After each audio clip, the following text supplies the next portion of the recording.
Morning children, welcome back. In our previous class, we already discussed about living things and non-living things. What are living things and what are non-living things? Now, in this class, we will discuss about the points. The points we covered in this class is characteristics of living things, similarities and dissimilarities between living things and non-living things. So, let's start.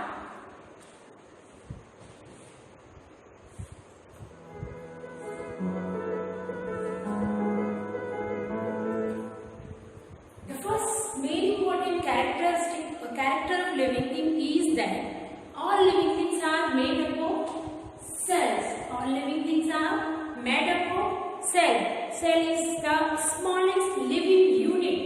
Cell is the smallest living unit who is responsible for the formation of human body. Human body.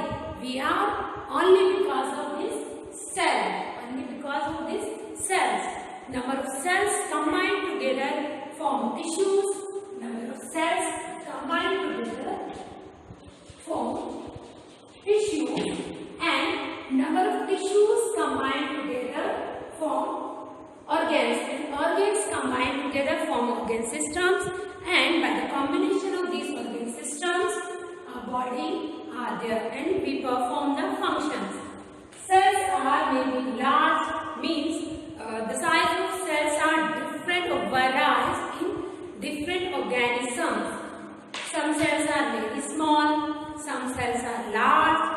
Number of cells are also different in different organisms. Function of cells are also different in different organisms. For example, blood. Blood have three types of cells: white blood cells, red blood cells, and plasma. Same as our skin also have cells, skin cells. Every part of our body or organs are made up of different type of cells. There are also difference between plant cells and human cells. The formation of plant cells is different, our human cells is different.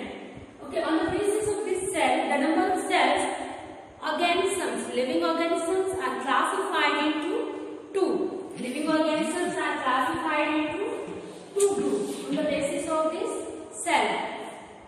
Cellular and multicellular, that are unicellular and multicellular. What are unicellular organisms?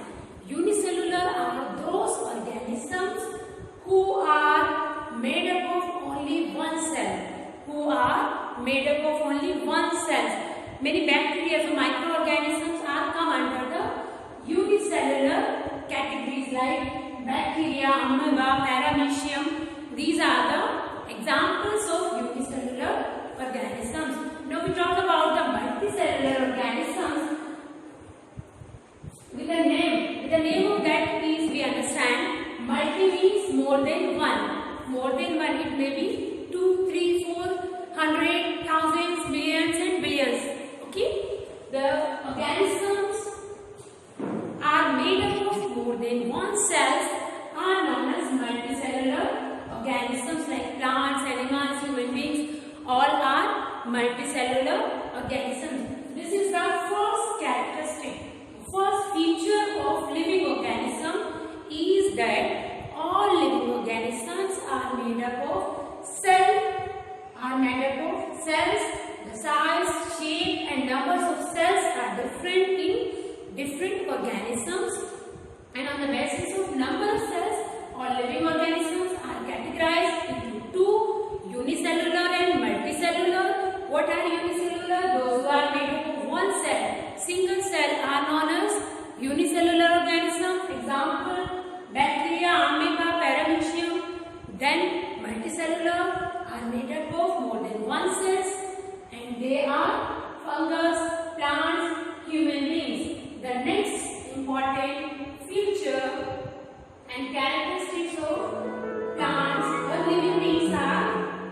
important. If there is no water, we are not able to alive. We are not able to survive.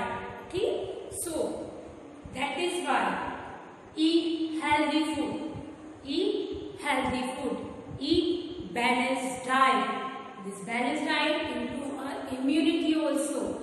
Okay? And if we have good immunity,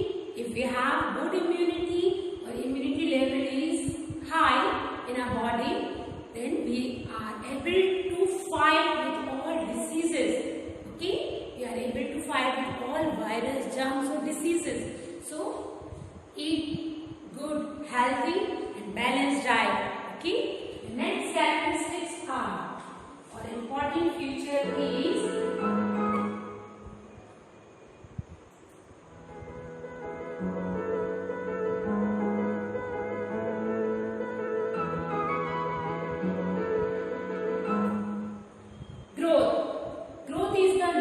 important feature of living organisms. Growth means increasing size, increasing mass. Okay?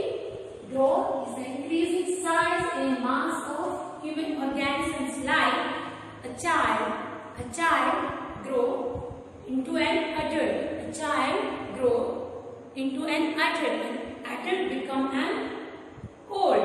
As same as seedling or germinations, like for example a puppy grows into a dog.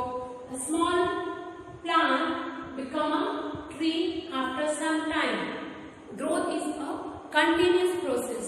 Growth is a continuous process in some organisms.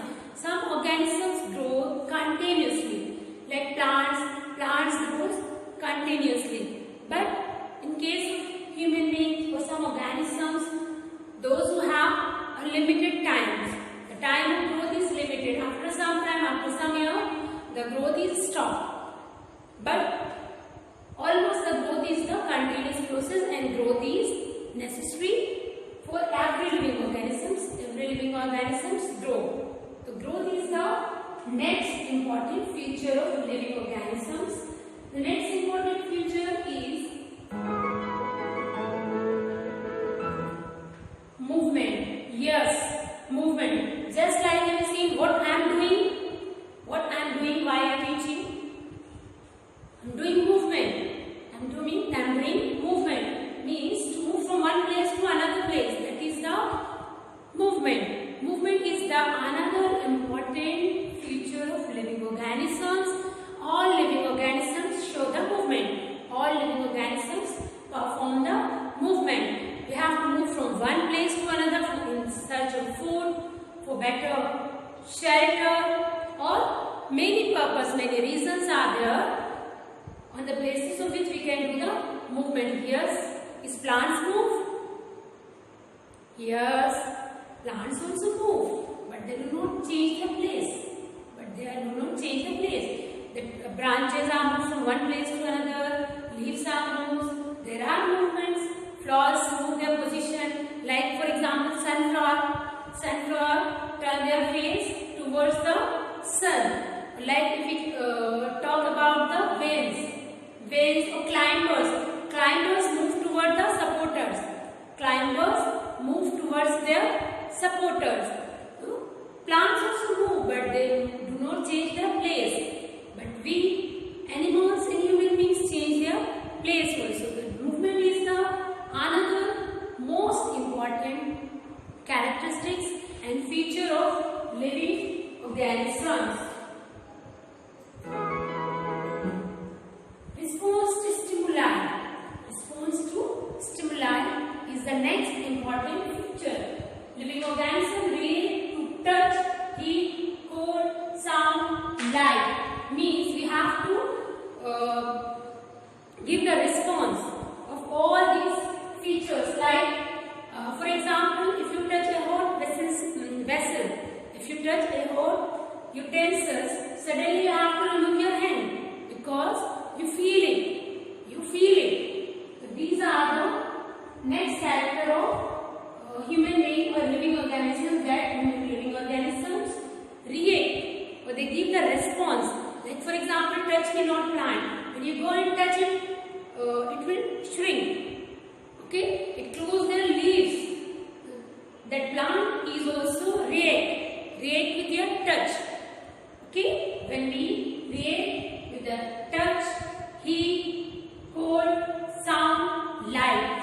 This is the response to stimuli. This is also another important character feature of living organism. This character and feature is only in living organisms. When you go and touch this board, okay, is there any movement? No. Is there any reaction? No. Because non-living things have no response to stimuli. Because non-living things do not have these type of features. The next important feature is respiration. Yes, respiration is also another most important feature, characteristics of living organisms. If there is no respiration, there is no life. Yes, everyone. We also respire. Plants also respire. Animals also respire. Like we breathe in oxygen and give out carbon dioxide. As humans, plants also take in carbon dioxide and give out oxygen. Yes, very good. Breathing or respiration is also another important characteristics or feature that all living organisms have. All living organisms have, but non-living things do not have this respiration. Means non-living things do not require oxygen or carbon dioxide for the survival. The next important characteristics or feature of living thing is excretion. Excretion. What is the meaning of excretion? Excretion means the removal of waste materials from the body. The removal of waste materials from the body. Okay, there is a homework for you.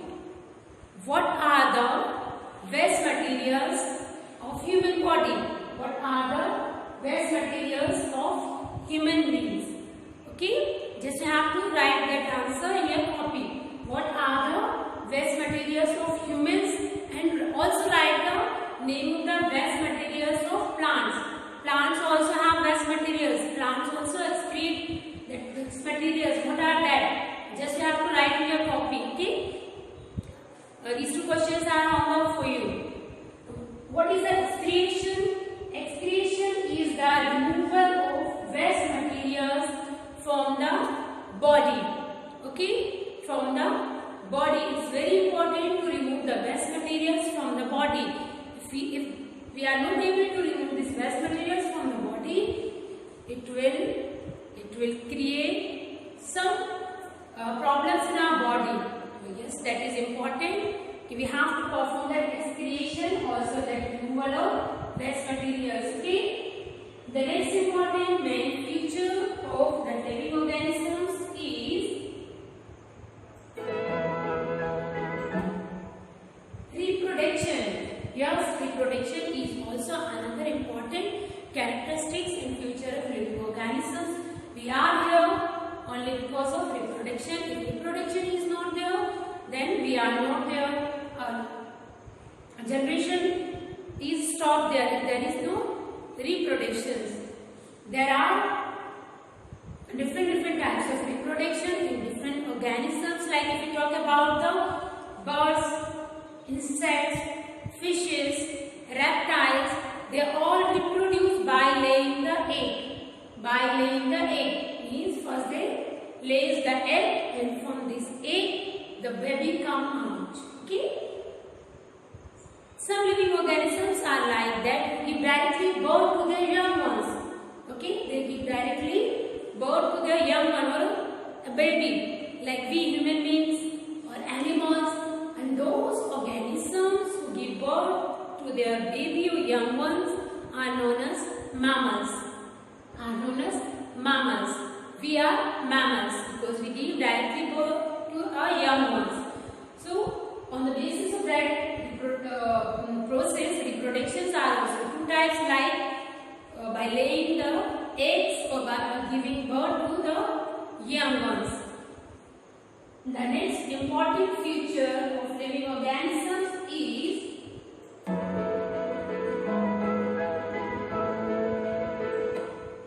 if you talk about the reproduction, how plants are reproduced, and plants also have reproduction. Yes, yes. Plants also reproduce. Plants reproduce by many ways, like by seed, by growing the seed. Okay. Then by the different parts of plants also, like roots, by stem, leaves, or flowers. Many parts. The parts of plants also reproduce by their parts also. Okay. Plants also reproduce. The next is definite lifespan. Yes, every living organisms have definite lifespan. Non-living organisms do not have lifespan. For example, if we keep this pen, it will remain like that millions and millions years after also. But we are not there. We have a particular lifespan. After some years, we are not there. Our life is end. We will die. We have lifespan. Some organisms have very short period of life. Some organisms lifespan is very long. If you talk about some virus germs, some have 5 minutes lifespan, some have 1 hour lifespan, some have 2 or 3 days lifespan, some have 1 month, some have years, like some have 200 years, 300 years, just like we human have 80 to 100 years lifespan. Yes, every living organisms have some particular lifespan. Okay, these are the some important features of living organisms. If you talk about the features, we already come to know that growth, respiration,